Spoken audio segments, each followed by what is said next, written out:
We don't play video games to put ourselves to sleep. We want action. We want big emotions and earth-shattering plot twists. Some of our favorite games are the ones that make our jaws drop in disbelief as we discover shocking scenes we'll remember forever. Those are the moments we're looking at here.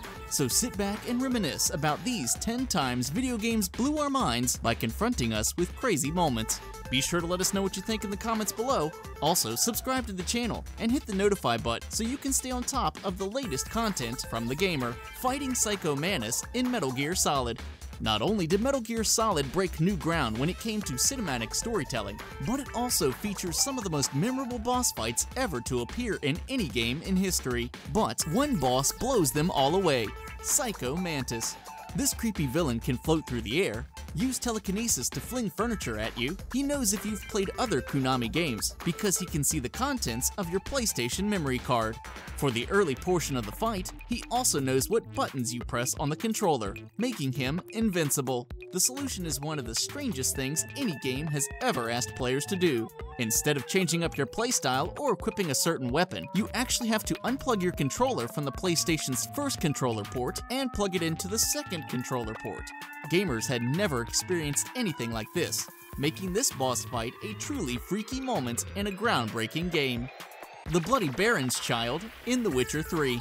Ask Witcher 3 fans when they got hooked on the game, and most will probably say it was the Bloody Baron's questline. That's because it's a unique set of missions that gives players an early and clear indication of what kind of game they're playing. And boy, is it ever messed up.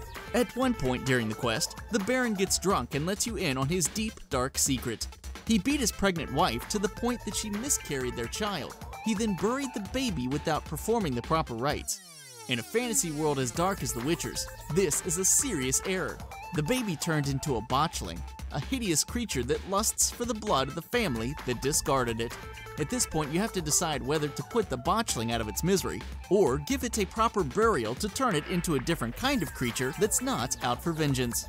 Neither choice is ideal, but those are the kinds of WTF situations this game loves to throw at you. Torture scene in Grand Theft Auto 5. All Grand Theft Auto games revolve around criminals, so it's to be expected that you often find yourself doing bad things. But no one was prepared for the brutality Grand Theft Auto 5 has you inflict on one unfortunate character. During one particular mission in the game, a group of corrupt government officials tasks you with getting information out of an apparent spy. They make it clear that you are to use any means necessary. To no one's surprise, the sociopathic character Trevor volunteers for the job. And what a job it is. The mission is basically a torture minigame that offers you a number of ways to wrench information from the poor sap. Available methods include electrocution, bone breaking, waterboarding, and tooth pulling. It's a grim scene that leaves players with their jaw on the floor. The needle scene in Dead Space 2. Fair warning, if the thought of ramming a needle into your eye makes you a little queasy, it's probably best to look away for this one. In order to extract necessary information that has been hidden in your character's head, you need to climb into a seriously twisted machine. The machine holds your character still, while the game has you, the player, guide a needle into the center of his eye. If you move the needle too quickly, the machine malfunctions and stabs all the way through your head. Unfortunately, succeeding isn't much better. If you do everything just right, you still have to watch a needle go into the poor dude's eye. That's what they call a lose-lose situation. Cutting off your finger in heavy rain. What would you do to save your child from a serial killer? In the case of Ethan, one of the protagonists of Heavy Rain, the answer turns out to be a lot. A mysterious person known as the Origami Killer has kidnapped Ethan's son, and Ethan is hot on his trail. Unfortunately, the killer decides to pull a saw and make Ethan do a series of horrible things to try to get him back. The most nightmarish scenario the killer sets up takes place in an abandoned building where Ethan finds a video camera.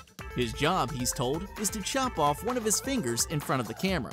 Ethan understandably freaks out as you explore the room, eventually finding a number of tools, including a knife and a pair of pliers. How you make the cut is up to you, the player. But any way you slice it, the Origami Killer is running the show. If you refuse, it's game over. Death animations in Tomb Raider. The 2013 Tomb Raider reboot was billed as a more mature and realistic take on everyone's favorite video game treasure hunter. Some of the death animations in Tomb Raiders are insanely violent, sending Lara Croft to her doom in spectacularly gory ways. Whether Lara Croft is getting crushed by falling rocks or having her head impaled on a spike, these blunders are hard to watch. The developers dialed back the graphic deaths in the sequel, and for good reason. We don't know if we could handle seeing any more of them happen to a character so near and dear to our hearts. ARIES dying in Final Fantasy VII. The early hours of Final Fantasy VII drop you into the grim city of Midgar. Most of the citizens live in dark slums that are situated underneath the areas where the upper class dwells. It's a fairly miserable existence, especially because an evil corporation is in control. But then you meet ARIES, a kind young woman who enjoys collecting flowers. She stands out as a beacon of hope against the dismal backdrop of Midgar, which makes it all the more painful when the villain Sephiroth runs her through with a sword, killing her so completely that not even a Phoenix Down can revive her. ARIES' death is a shocking moment that remains every bit as heartbreaking today as it was when the game launched in 1997. It also solidifies Sephiroth as one of the all-time great villains in video game history. He goes on to do plenty of other horrible things, but killing ARIES is the one that sticks with you the most. The No Russian Mission in Call of Duty Modern Warfare 2. This chapter of the game puts you in a group of terrorists as a spy for the good guys. The problem is, unless you opt out of the mission, you're expected to play along as they commit a horrific act of terror.